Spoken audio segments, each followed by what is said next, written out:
Buenas, ¿qué tal? Desde ahora en los videos del canal vamos a empezar a hacer como en la iglesia, ¿no? En la misa, que los anuncios parroquiales van antes y después. Porque me salió en los analytics de YouTube, los analytics, que la gente esa parte se la saltea, lo cual es lógico, por otra parte. Eh, A lo que voy es que me sirve mucho YouTube Speech, ¿no? Común de YouTube, que den like, que se suscriban, que comenten, porque eso mueve el algoritmo. Pero especialmente les voy a pedir si me pueden seguir en mis redes, especialmente en Instagram. Ahí subo poesía todos los domingos, eh, publicito mis clases y anuncio si doy alguna charla o si leo en algún lugar. Este sábado 22 voy a estar leyendo en el Centro Cultural Panda Rojo, organizado por los muchachos de Slam Capital. Así que nada, me sirve un montón. Ahora sí vamos a entrar directo con el libro. Me voy a servir muchísimo de un ensayo que la verdad no sé si se consigue por internet. Sé que está en esta edición de Bolsillo Libros, Bolsilibros Arca, esta editorial que trae El Pozo. Es de Ángel Rama, titulado Origen de un novelista y de una generación literaria. Me sirvió bastante para poner en el marco contextual al libro. Esta vez no pude organizarme una especie de pseudo guión como había hecho en el video de Swans. Así que vamos a intentar ir en orden del libro y haciendo pequeños hincapiés en las partes más interesantes, ¿no? Repito, es una novela muy corta, no llega a las 50 páginas. Ya la forma en la que está escrito es súper interesante porque no tiene capítulos, sino que se estructura en una especie de simil entradas de diario. Van a fijarse que cada sección son muy cortas. Algunas no llegan ni a las 2 páginas. Que obviamente para el año que se lanza el libro, 1939, tiene una relación lógica, ¿no? Estamos hablando de la época donde había ocurrido hace no tanto el futurismo, donde se nota que las máquinas vienen a acelerarnos la vida, acelerarnos no como precisamente para los futuristas como algo positivo, para otras corrientes, bueno, ya vamos a ver, ya sabemos, mejor dicho, los problemas que eso va a traer. Tenemos al cine soviético con esos cambios constantes de planos, esa innovación que se da en el cine soviético. Y obviamente, bueno, si hablamos de esa fecha, el inicio de la Segunda Guerra Mundial, ¿no? El libro empieza con el personaje, Eladio, describiendo una escena bastante compleja, donde básicamente intenta violar a una mujer. Cuando se lo recomendé a un amigo, recuerdo que hará unos días, me dijo que cuando lo terminó de leer tenía ganas de seguir con Bukowski, ¿no? De volver a Bukowski. A mí me pasó que lo leí y lo primero que pensé fue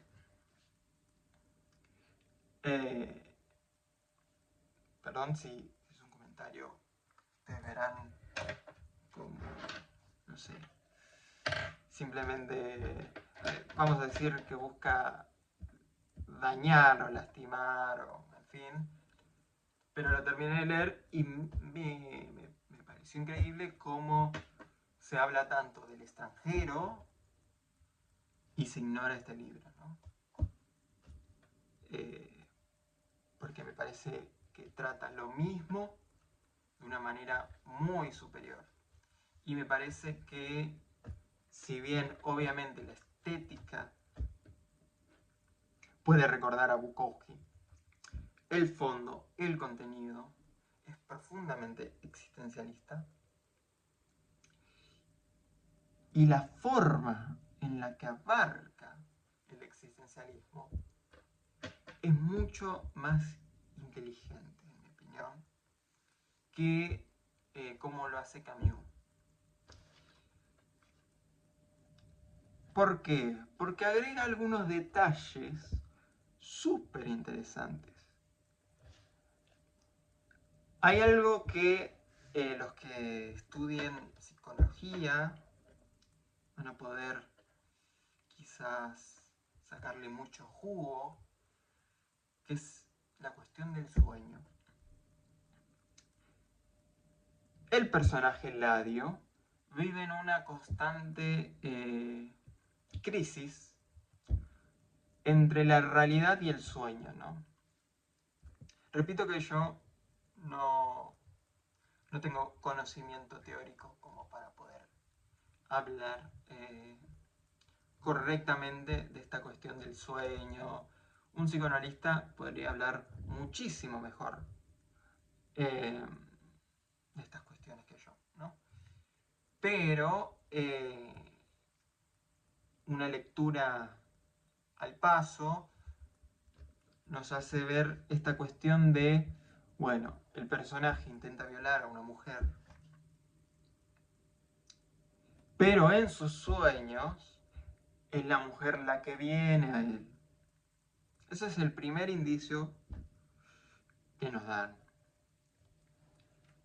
Hay otra escena súper interesante, que es con otra mujer, en este caso una prostituta. El personaje principal, Eladio, es alguien que en este texto tan fragmentado, él también se fragmenta, ¿no? Está en Uruguay, pero luego se va a Alaska, termina en Países Bajos. Es alguien que no pertenece a ningún lado. Por eso también ese tono neutro que tiene la escritura, ahora cuando citemos algún fragmento, fíjense en esa cuestión. Eladio termina en un bar de mala muerte y dice, Esther, fíjense el nombre, ¿no?, de la mujer, Esther. Recordemos que Esther en la Biblia es una joven huérfana judía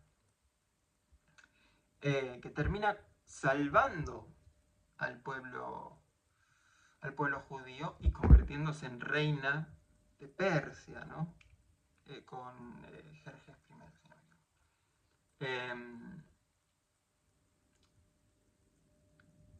Entonces, ¿cómo le da a esta prostituta un nombre tan elevado? Y va a ocurrir con otro personaje. Dice, Esther costaba 2 pesos, uno para ella y otro para el hotel. Ya éramos amigos, me saludaba desde su mesa, moviendo 2 dedos en la sien.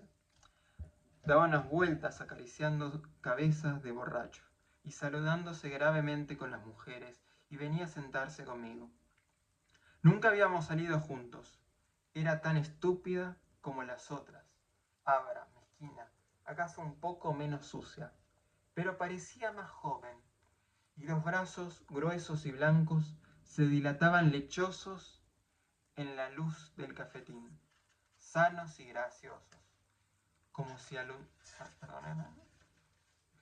como si al hundirse en la vida hubiera alzado las manos en un gesto desesperado de auxilio, manoteando como los ahogados y los brazos hubieran quedado atrás, lejos en el tiempo, brazos de muchacha despegados del cuerpo largo, nervioso, que ya no existía.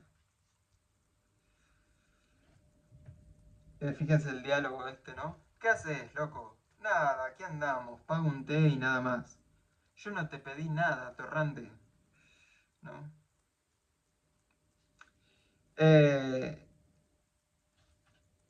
Bueno, la situación acá que se da es que Ladio quiere acostarse con Esther, pero sin pagar.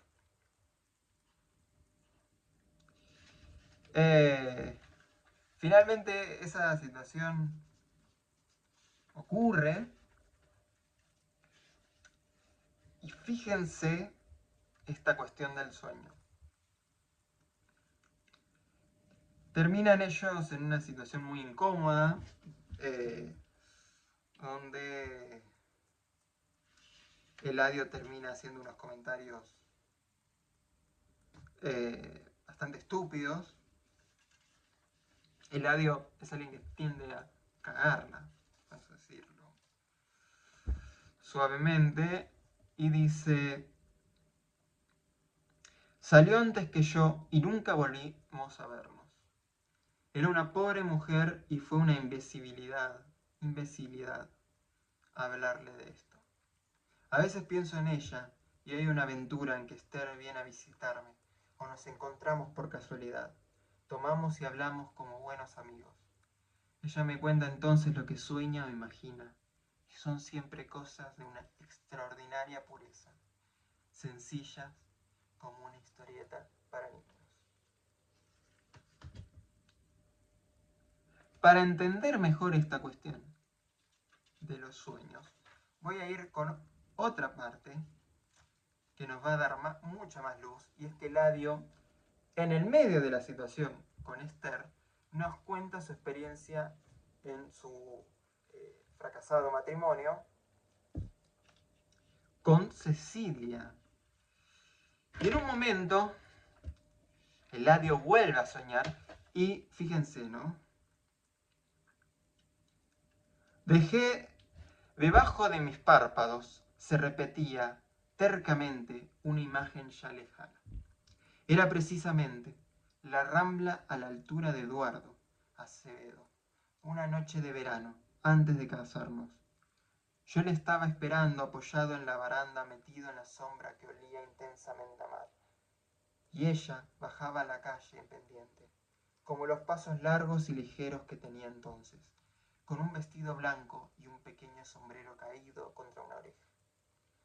El viento la golpeaba en la pollera, trabándole los pasos, haciéndola inclinarse apenas, como un barco de vela que viniera hacia mí desde la noche. Trataba de pensar en otra cosa, pero apenas abandonaba, veía la calle desde la sombra de la muralla y la muchacha, Ceci, bajando con un vestido blanco. Entonces tuve aquella idea idiota, como una obsesión. La desperté, le dije que tenía que vestirse de blanco y acompañarme. Había una esperanza, una posibilidad de tender redes y atrapar el pasado y la Ceci de entonces. Yo no podía explicarle nada.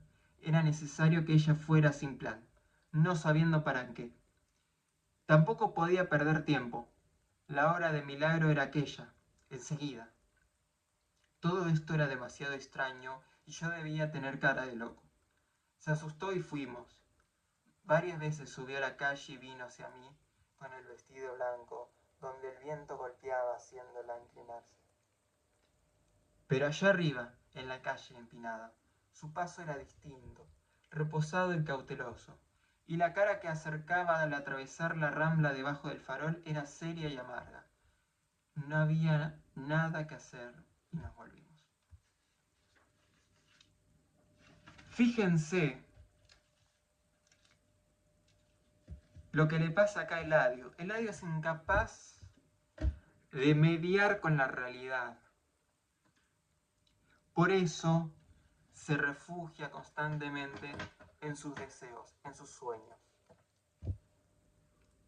Y eso no solo se traslada a las mujeres, se traslada también a la política.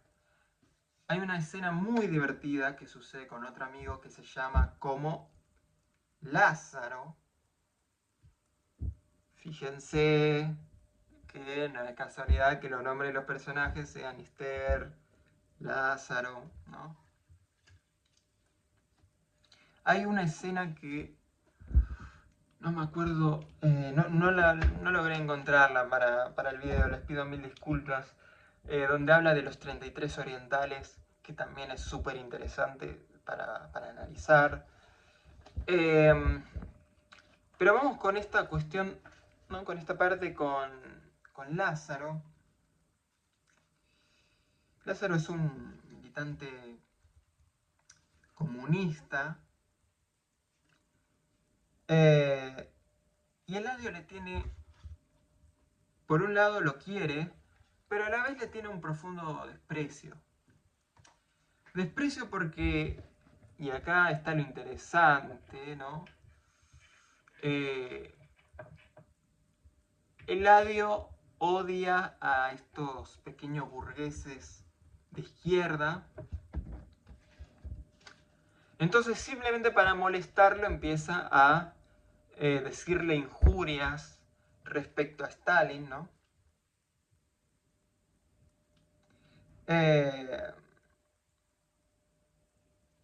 Y fíjense, este es el momento oportuno para hablarle del lujo asiático en que viven los comisarios en el Kremlin y de la inclinación inmoral del gran camarada Stalin por las niñitas tiernas. Tengo un recorte de no sé qué hediondo corresponsal de un diario norteamericano donde habla de esos lujos asiáticos, de los niños matados a latigazos y no sé cuánta otra imbecilidad. Es asombroso ver en qué se puede convertir la revolución rusa a través del cerebro de un comerciante yanqui. Basta ver las fotos de las revistas norteamericanas, nada más que las fotos, porque no sé leerlas, para comprender que no hay pueblo más imbécil que ese sobre la tierra. No puede haberlo porque también la capacidad de estupidez es limitada en la raza humana. Y qué expresiones de mezquindad, qué profundas groserías, asomando en las manos y en los ojos de sus mujeres en toda esa chusma de Hollywood, ¿no?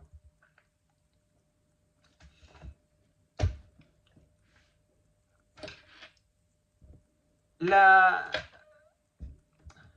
cuestión política es varias veces tratada en el libro, siempre de una forma muy mezquina. Nunca se termina de posicionar. Eladio parece que simplemente rechaza todo. O es incapaz, mejor dicho, de involucrarse realmente, si bien parece interesado en la cuestión política. Y acá viene la tesis que me gustaría presentar de lo que yo opino y creo que intenta tratar este libro. Para mí la genialidad del Pozo no es solo que en 50 páginas logra hacer cosas muy parecidas a lo que intentaría Camus, de una forma superior en mi humilde opinión,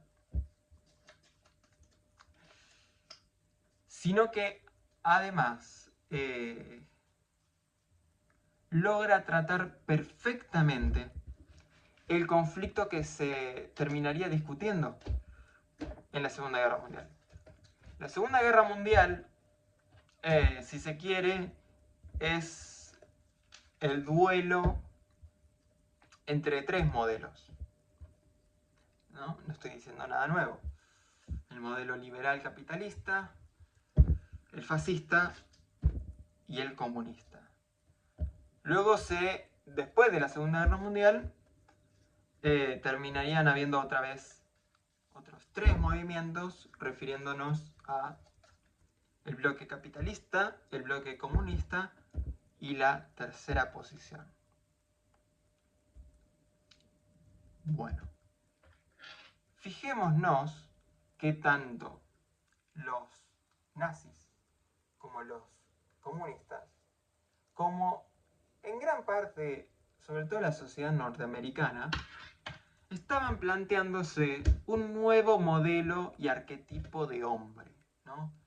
El Übermensch, el nuevo hombre socialista, ¿no?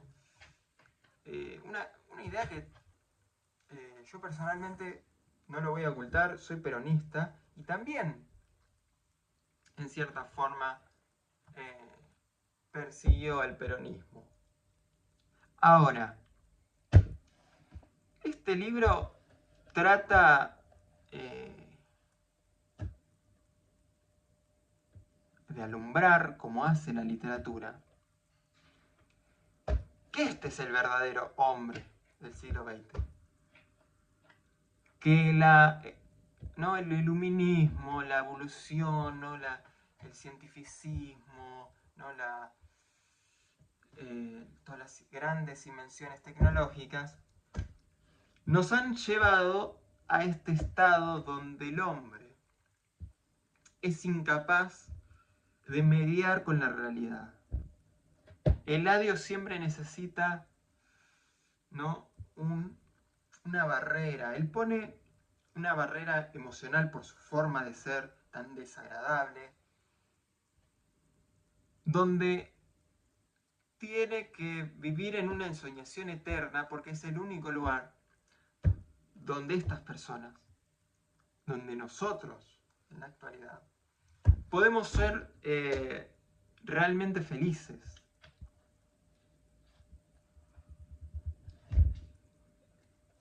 Quiero decir, la realidad es que si nos situamos en esa época,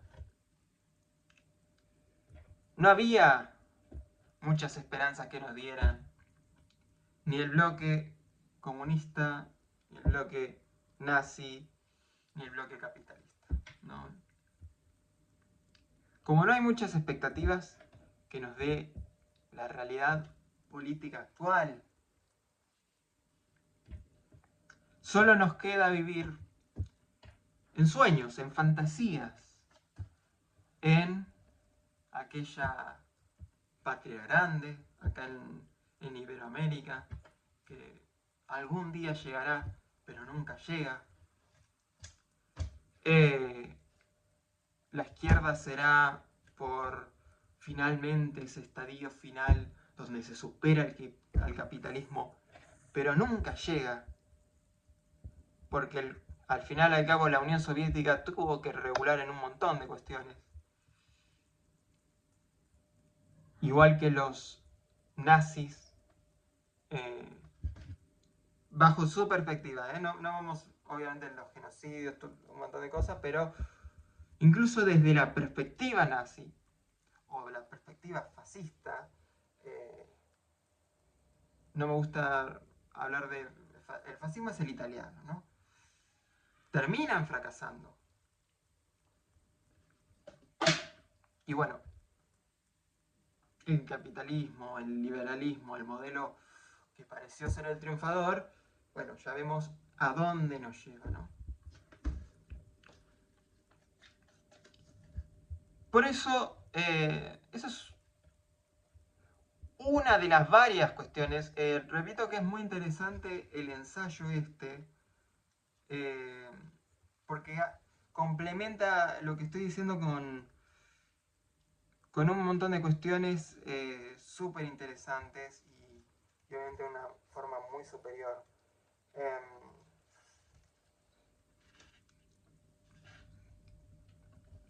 Pero bueno, eso es a lo que yo puedo llegar, ¿no? Es para reflexionar. Obviamente pueden no estar de acuerdo con esto último que estoy diciendo. Es una versión muy, muy pesimista, si se quiere. A mí me gusta pensar que hay un mañana, que hay un futuro, que se puede construir esa patria grande, que se puede llegar a un mundo justo.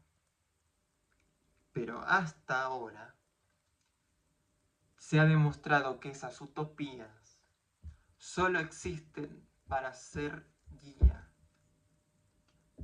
no como destino, porque las utopías parece que nunca existieron.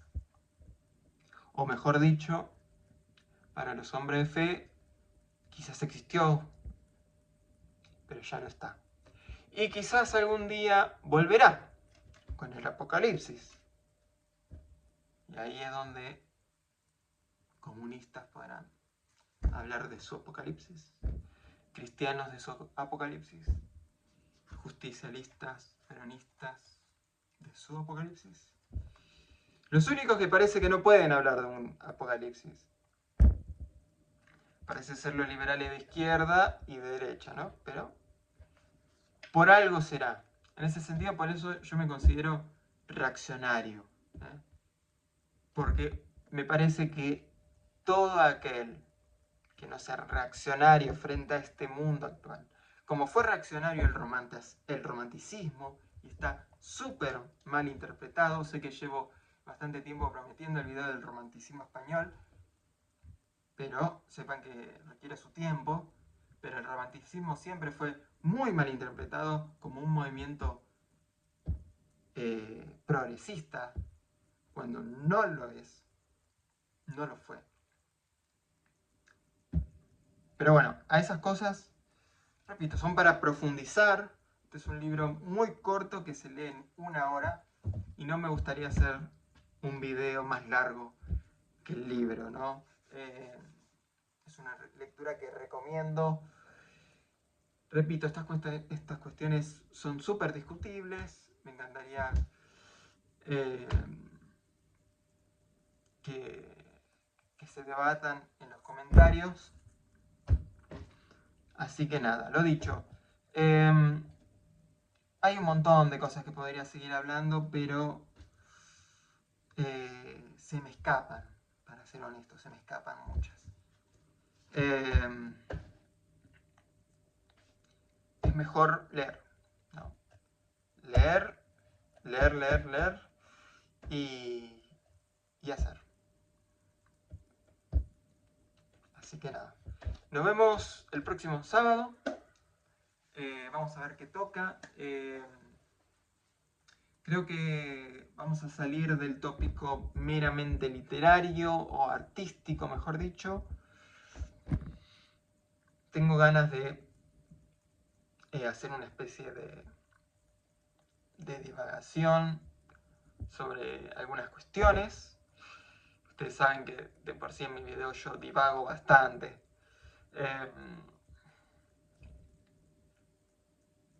Así que nada, nos vemos la próxima semana. Chau, chau.